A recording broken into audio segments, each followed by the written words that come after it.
मुळात अशोक खरात बंधूबाबा नाशिक यांच्या संदर्भात मला यासाठीची नोटीस आली होती. या नोटीस संदर्भात मी तिथं माझं म्हणणं दिलेलं आहे.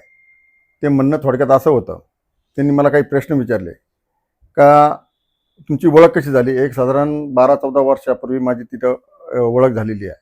आमच्या सिटीच्या एका जाणकार माणसाने ती ओळख करून दिलेली होती आणि तो माणूस सध्या हयात नाही आहे. झाल्यानंतर मी 2दा-3दा नाशिकच्या त्यांच्या ऑफिसला गेलेलो आहे. ऑफिसला घेऊन एकदा 2दा त्यांनी भविष्य सांगण्याचा मला प्रयत्न केलेला आहे, पण भविष्यामध्ये कुठल्या प्रकारचा तथ्यता वाटली नाही मला. त्यांनी मला खडा घेण्याचा प्रयत्न केलेला आहे. खडा देऊन तुमचं सगळं बरं होईल, चांगलं होईल, अशा प्रकारचं मला त्यांनी त्यावेळेस बंधू खरातनी सांगितलेलं आहे. आणि बंधू खरातनी सांगितल्यामुळं तो खडा मी विचारला त्याची किंमत काय आहे. साधारण त्यांनी सांगितलं 21,000च्या पुढे 31,000, 51,000, 1,00,000, 2,00,000 अशी किंमत आहे. मला ते योग्य वाटलं नाही, कारण त्या खड्याची किंमत तेवढी नव्हती. कारण मी चिकित्सक असल्यामुळे ते खड्याची किंमत तेवढी नसल्यामुळे मी त्यांना सांगितलं की माझी घेण्याची इच्छा नाही आहे. मी ते काही खडा घेतला नाही. त्याच्यानंतर मी एकदा-दोनदा ऑफिसला गेल्यानंतर त्यांनी सांगितलं का मी तुम्हाला घरी येऊन काहीतरी असं वेगळं काहीतरी दाखवू शकतो. त्यांनी एकदा नाक दाखवण्याचा प्रयत्न केला होता, तो पण मला त्याची सत्यता वाटली नाही.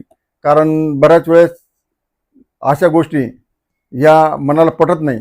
पण त्यावेळेस बंधू खरातची खूप प्रसिद्धी होती आणि खूप VIP आमदार, खासदार, मंत्री, प्रशासनातले चांगले अधिकारी तिथं जाण्याचा प्रयत्न करीत होता. मी स्वतः ते बघितलेले आहे. त्यांच्या ऑफिसला वेटिंग करताना बरेच हे अधिकारी बघितलेले. त्यानंतर ईशान्येश्वर मंदिरामध्ये मी जाण्याचा मला 4-5 वेळेस योग आला.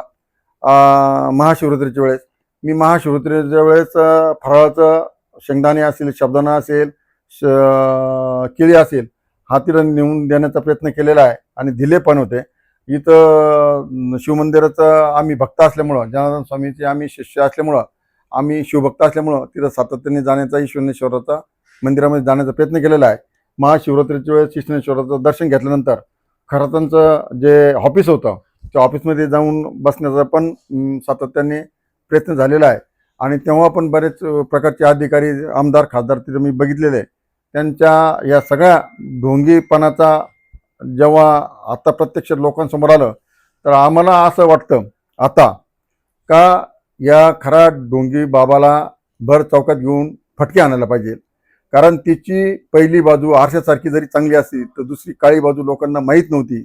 महिलांचं शोषण करणं, आर्थिक फसवणूक करणं, गोरगरिबांच्या लोकांना पैसे देणं, त्यांच्या जमिनी लुबाडणं, हा जो प्रकार खरात बंधूबाबांनी केलेला आहे तो चांगला नाही आहे.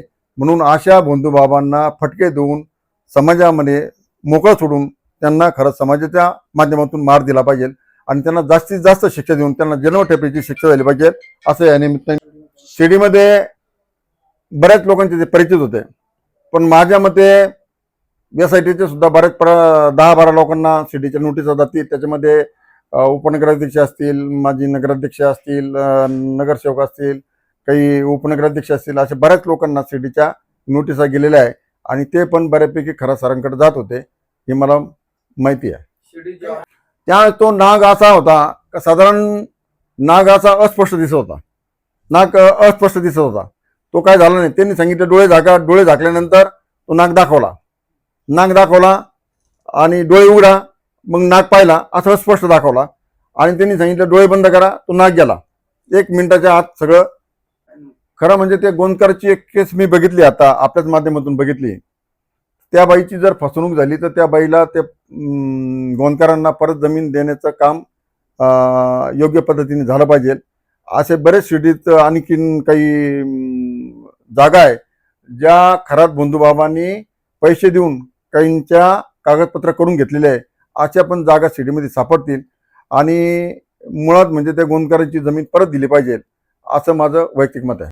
सिटीमध्ये अनेक जे काही नावं आहे, VIP नाव मी सांगणार नाही, पण काहींना लोक सांगतात किंवा प्रत्यक्ष जी माहिती मिळती आहे आपल्या माध्यमातून, असे बरेच लोकांना त्यांनी 10 कोटी रुपयाच्या पुढे पैसे दिलेले आहे. असे बरेच सिटीमध्ये 2-3 हॉटेल आहे. नाही, त्यांनी जर 10 मिनिटांमध्ये काही भविष्य सांगितलं असेल त्यातलं थोडंफार, आता हे बघा, मी आता भविष्य सांगतो, मी तुमच्या समोरचं भविष्य सांगतो.